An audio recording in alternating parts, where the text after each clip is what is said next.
Hi, I'm Dolly Vasta, and welcome back once again to For Art's Sake, and welcome to the world of George Segal. And what a world it is, a sculptor of international acclaim whose works are on display in arts museums not only across the country, but in Europe and Asia as well, whose casting techniques and style are taught in most American schools of art, and who recently received the Governor's Award. I asked him how he felt about such a prestigious honor. I thought it was marvelous. The governor gave me the Walt Whitman Award, and I presume, Whitman was a poet, and this is in the area of art, fine art. These governor awards are, I understand, 3 years old, very young, and it's a remarkably good idea, which I think should go national. People from a variety of different fields are given awards for excellence in their particular field. And it involves recognition for excellence, which I think is drastically needed in New Jersey. We used to be the butt of all kinds of jokes, anti-culture. New Jersey had been called a cultural wasteland. We're sitting here in South Brunswick, something like 40 miles outside of New York, which is culture capital of the world. And I know that I have a lot of artist friends who live out in New Jersey. We all love living here. There's something strangely attractive. I don't know if it's strange, but strangely... Some people might think it's strangely attractive. But all of us are looking at New York City. I frankly depend on New York City for my income. I rarely sell any of my artwork in New Jersey. So you have a whole, you wake up a whole can of worms. Do you get charged up by living out here in the country? The city is very exciting to be in and to be a part of the cultural scene, but do you need to come back here to charge yourself up? Let's reverse it. I think the answer is exactly the opposite of what you're saying. If I'm going to speak honestly, I get charged up when I go to New York. I have to come home to New Jersey.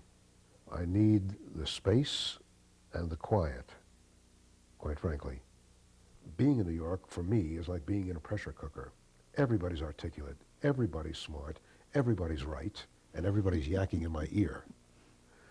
I have to have my own mental life, which is why I get restless every so often. I must go into New York. I've got to catch up on the gallery shows, or I have to see the museum shows. And my mental life has to do with thinking about art. How did George Segal's life get started? I grew up in New York. My father bought a farm that he, bare land out here, right in this spot, across the road from here, and he built a chicken farm. That was his dream. He wanted to be self-sufficient. I think he also wanted the peace and quiet.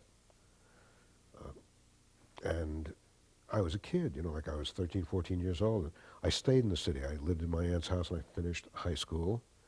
And I finished 1 year of Cooper Union Art School. Then my brother got drafted. I had to come out and work on the farm for my father, with my father. And after the war, I went back to New York to Pratt, then NYU, got my degree. I got my degree in art education. I knew I wanted to be a fine artist. And I also knew that at that time, we're talking the 40s, then the very late, the late 40s, after the war, there was no history of an American artist, a fine artist, making a living at the sale of their work. maybe Ben Shahn, but that perhaps. Yeah, but I was interested in the abstract expressionists who were teaching literally at NYU when I was finishing school. Knowing I couldn't make a living, my father was a poor, hard-working immigrant from Eastern Europe. I knew I had to support my wife, and I figured, okay, like I'll study the fine art I want to study, and get my degree in art education so I could get a job teaching art. Which was the thinking. Times are very different today. Oh, that's true. But you started as a painter, not a sculptor. That's right.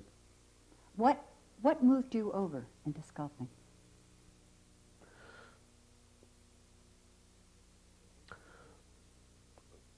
What moved me over into sculpting was my disgust with the rules and regulations that my teachers were handing out. A rebel. Well, An I early was rebel? a rebel. I was a rebel with a lot of split feelings.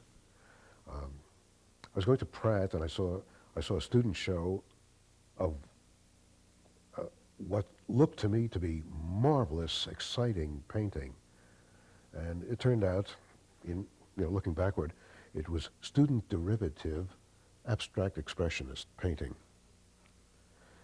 I quit Pratt, rushed over to NYU, and my teachers were directly Basiotis and Tony Smith, and Tony Smith was a marvelous teacher. Walked down the halls with Rothko paintings under his arm. Rothko was totally unknown. The abstract expressionists in 49, 50 were being spoken about critically. They were showing all over New York. They were having a hard job showing in museums, and they were not selling their work, but they were celebrated cause. So Tony Smith would show us these new paintings. Basiotis would say, jump on the bandwagon of the history of art. They were looking for excited recruits. I was attracted, very strongly attracted to an awful lot of the abstract expressionist work.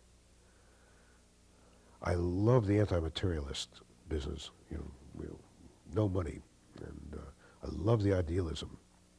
I love the thick paint, like it had this raw way of putting paint down, had a sensual quality. You could eat it, it was almost like cake, so that there was a touch, a tactile quality to the paint. And the injunction was, wipe out anything that begins to resemble figuration, anything that looks like anything you've seen in the real world. What's this all about? What are you talking about? And we're talking about the invisible. We're talking about things you think about, things, visions, dreams, hallucinations. I thought that was marvelous, except I didn't know how to go about it. I thought they were asking me to sacrifice too much of what I could touch. So here I am split, and I was responding like a shot to Tony Smith. He would tell us, read James Joyce, read Ulysses. So we'd read Ulysses, we'd come back into class, and he'd show us Cubist paintings by Picasso and Braque. And he'd start to point out connections, and he would make us finish. Cubism is connected to the way James Joyce was writing? Wow. I thought that was remarkable. And I was reading, then all the ideas that I had sort of vaguely heard for years, all of a sudden those ideas had authors and names. Andre Breton wrote about surrealist theory.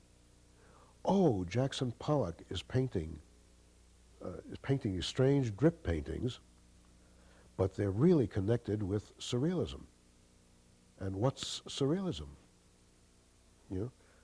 So I got this I got thrown right into all the schools of modern art at a time where nobody was making a living at it, and it was a holy occupation. You had to be dedicated, rather stupid, to give up. It involved taking a vow of poverty, almost, or you had to be, young with a lot of energy, and willing to work at any kind of a job, and leave yourself enough time to deal with these ideas that were being bombarded at the young art students. It was an incredible time. It was a marvelous time.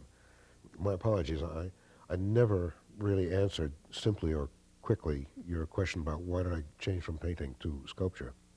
I changed from painting to sculpture because I wanted to deal with the tangible world, but I didn't want to throw away the invisible or the spiritual that the abstract expressionists, I still think, were so gloriously dealing with. I was directed by my teachers to wipe out all figuration and paint very large canvases with big, broad gestures, as de Kooning and Pollock were doing. But I saw figuration cropping up all the time in both Pollock and de Kooning. De Kooning's women, are famous, and Pollock's demons and figures, were cropping up in the she-wolf, anxiety monsters from his Jungian analysis, for instance. So that the suppression of figuration, I thought, was false. I got interested in environmental ideas. I wanted to deal with my body, your body, found objects. I was influenced by Mondrian and Marcel Duchamp. And then John Cage was a poet of reality. Real sounds, real things, real places. So it was about the reintroduction of the real world into the work, without losing the spiritual. I noticed that all your pieces have to do with the everyday working class. I hate to use the expression blue-collar worker, but they're the women who go to market and the people that are waiting in line for buses and people chatting in idle conversation. What happened to the three-piece Madison Avenue, Wall Street, portfolio type person? Aren't you interested in them? Well, I think there are reasons. Well, number one, I have my own history of having been a farmer. I've done an awful lot of physical work, and I consider my studio time marvelous permission to have my own mental life. So I connect my own mental life, which I try to make as rich as possible, with physical labor. That's one aspect of it. In a sense, it's self-portrait. Then the other aspect is I was reacting to, I was still, again, I'm full of these split feelings. I'm attracted to abstract expressionism, but I have a reservation. I have a reservation about Platonic idealism that my teachers were talking about, that the great defenses of abstract art are that material physicality is dismissed, and the thing that has the greatest reality is the idea behind the material. Church preaches that all the time, Catholic Church. That's the idea, but it's really Plato. With Plato, the idea of the perfect leaf precedes and is a more convincing statement of reality than a million leaves on a real tree. And it's the idea of classic Greek art, the perfect torso, you know, the perfect set of muscles in the young man or Venus, the most beautiful young woman in the world. It's the Hollywood idea of classic perfection. And it's a dismissal of ordinary people. I was resentful of that. You know, I consider myself ordinary looking. I've always been slightly overweight. Never thought I was particularly handsome. You know, so I have split feelings. I'm insisting that specific individuals are valuable, you know, rather than selecting the Hollywood hero and heroine. But I do love classic art. You know, I do love the tranquility, the poise, the perfect proportions. So again, I'm split. Where do your ideas come from? I wish I knew. I don't know. There's a wonderful one of the bus driver. I don't even know whether it's here or not, but it's you set your figures up into a real situation with real prop pieces, as we say on the stage. They're real street lights, Exactly. fences, so on and so forth. And then they're so lifelike that you almost want to whip your eye around and speak to them.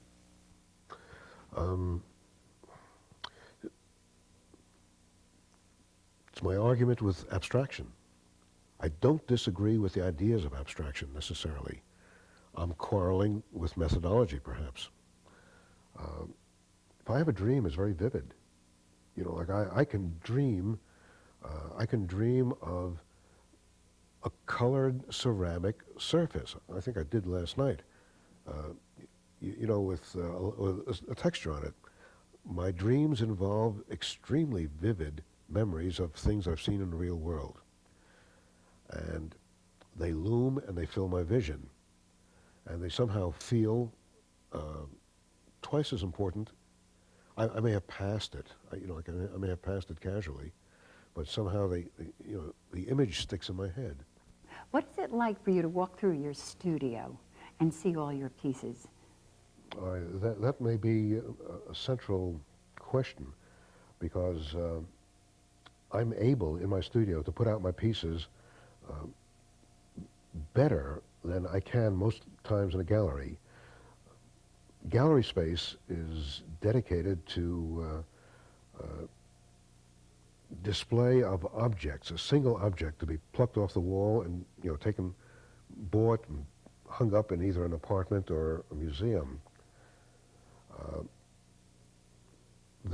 I can put out my work in my studio as an environment into which I can walk. And I think that was part of my schizophrenic response to abstract expressionism again. I was so baffled by obeying the strictures, big canvas, big gestures, maintain the flatness, the integrity of the wall, wipe out the figuration, that I said the only space I understand is the space that I walk in, the space between me and the canvas. And I literally I took the injunction of cubism as a series of flat, transparent planes coming forward at me. And I just took it literally. I said, okay, the picture is going to expand into the space in which I walk.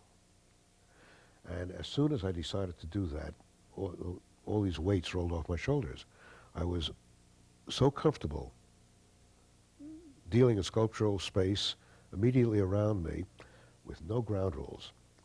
I felt paralyzed by having to obey a set of rules.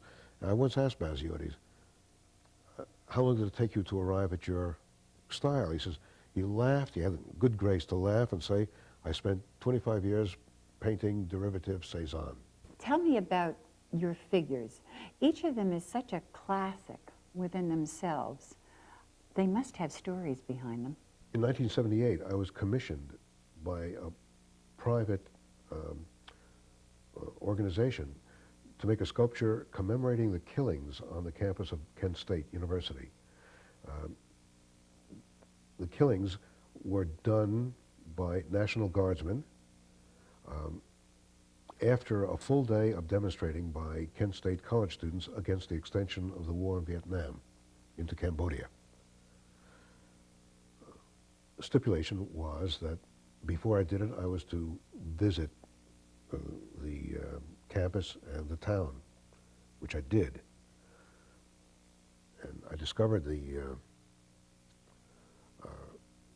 townspeople, the older townspeople, were thoroughly outraged by the hippie behavior of the students.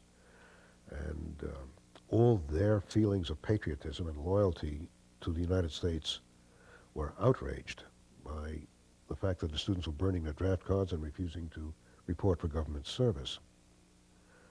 It had, for me, it had all the trappings of Greek tragedy. You know, 2 generations involved, you know, both equally right. And I was so charged up. I decided to use the image of Abraham willing to sacrifice his beloved son Isaac to demonstrate his belief in difficult abstract principles. For substitute belief in this invisible single God, for patriotism, belief in America. You have another, it's a fascinating work with the dancers. What was that one all about? I wanted to do girls dancing. I remembered affectionately Matisse's Dancers, which is about reduction to simplicity and essence, and it's about ecstasy.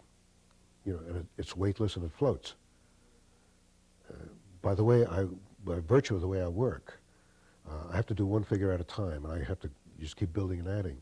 Each woman wanted to outdo the previous dancer, you know, until finally the whole thing culminated in this graceful circle of competition. I finally decided I'll accept feminine nature. You have another one there. It's called The Costume Party. And many of the figures there are in color. Was that when you started in using color? That was 1963. I was teaching at the time. I had gone to an actual costume party, fellow teachers, and I was astounded. I was astounded at the, number one, the costumes, and the preening, the pretense, and how cheerfully willing my friends were to take on mannerisms of these fantastic role models. And I ended up, strangely, painting on each figure and kept changing the colors and kept moving them around, so that, as usual, you know, like I'm victim of my own complexity, where the change of color and the change of formal composition seemed to change the relationship of the figures, and the whole thing was hallucination to begin with, you know, a whole mix of different kinds of memories and associations, so that everything has to work together. Who do you use for models? Relatives, friends, people whom I know very well, you know, whom I've convinced that I'm not going to murder somehow if they sit, you know, get covered with plaster. I wondered about that. Do you do it all at once, all in one casting, or do you do them in pieces? I have to do it in pieces because it's physically dangerous for a model to have the entire skin area covered at one time. So I have to protect the model, I have to do it in pieces, and then I have to rebuild and reconstruct the gesture. So that becomes tricky. How long do they have to hold a pose for? It's pretty simple for the models. They have to hold a pose for 20 minutes at a time, and the model can be finished working in 3 hours, and I'll work forever putting things together. Sometimes it'll go quickly, other times I have to struggle, to get exactly what I want. Before, I used to make sculptures. I'd put plaster on people, and I would use the outside cast, which is all runny, drippy, Jackson Pollocky.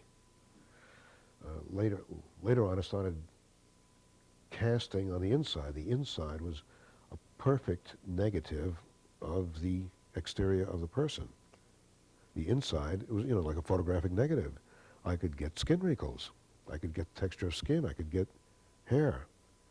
I got intrigued with that. I went through a whole period where I was intrigued with the natural rhythms of the body. Then I started painting, and I discovered with the paint I could stain and make that even more apparent. So I'm dealing with thick paint, transparent paint. As I work, the possibilities just keep unfolding, and that's why all I need is time. George, one of the things we neglected to tell the audience was that we were inside your studio, but actually your studio is a renovated hen house. Yes, indeed. Oh, the building is 300 feet long and 30 feet wide, and it's longer than a city block. And all you have to do is go bankrupt on a chicken farm to get this kind of space. Well, I wanted to thank you. It has been a wonderful experience for me to be able to come out here and interview you today. And I wish you all of the best with all your work. I'm sure you'll have it. And if you ever want to do a television crew in plaster, I know the right crew for you to do. Thanks, I'll remember that. And as George and I walk off into the sunset, I hope all of you enjoyed the show. I'll see you next month. And in the meantime, take care.